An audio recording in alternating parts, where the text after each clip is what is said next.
Ramdam ang kaba sa boses niya habang humihingi ng tulong, nag-aalala na baka may masamang nangyari sa anak niya. Nagulat si Jackie nang makita na late umuwi si Miguelito. Agad niyang tinanong kung ano ang ginawa nito at bakit inabot ng ganoong oras. Walang pag-aalinlangan na sinabi ni Miguelito na nakita niya si Rocky Boy at tinuruan niya ito ng leksyon.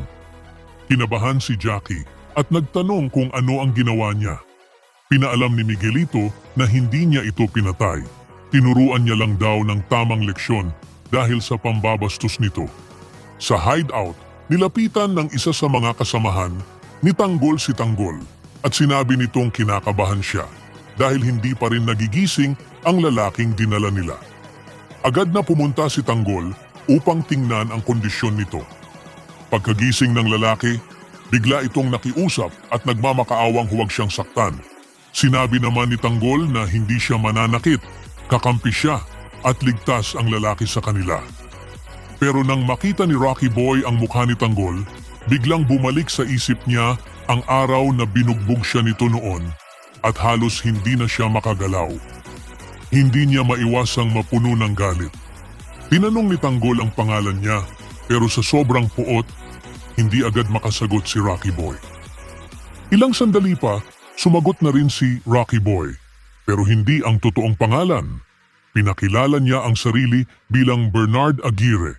Sa loob-loob niya, hindi niya kailanman makakalimutan ang ginawa sa kanya ni Tanggol noon. At sa pagkakataong ito, nangako siyang pagbabayaran ni Tanggol ang lahat, mas malala pa kaysa sa sinapit niya noon. Habang magkahalo ang tensyon at pag-aalala sa magkabilang panig, unti-unting lumalabas ang mga lihim at nagbubukas ng panibagong yugto ng hidwaan. Si Divina ay halos mawala na ng pag-asa sa pag-uwi ni Rocky Boy, habang si Jackie naman ay kinakabahan sa naging galaw ni Miguelito. Sa kabilang banda, si Tanggol at ang kanyang grupo ay walang kaalam-alam na ang taong iniligtas nila ay may matinding galit pala sa kanila. Kahit nagpakita ng kabutihan si Tanggol, hindi iyon sapat upang mawala ang sakit at puot sa puso ni Rocky Boy. Sa pagkuha niya ng bagong pangalan, malinaw na nagsisimula ang isang mas malalim at mas personal na paghihigante. Ang sitwasyon ay papunta na sa isang punto kung saan ang pagtulong, pagdududa at nakaraang galit ay magtatagpo at bubuo ng mas malaking gulo para sa lahat. Ibahagi ang inyong saloobin sa comments section.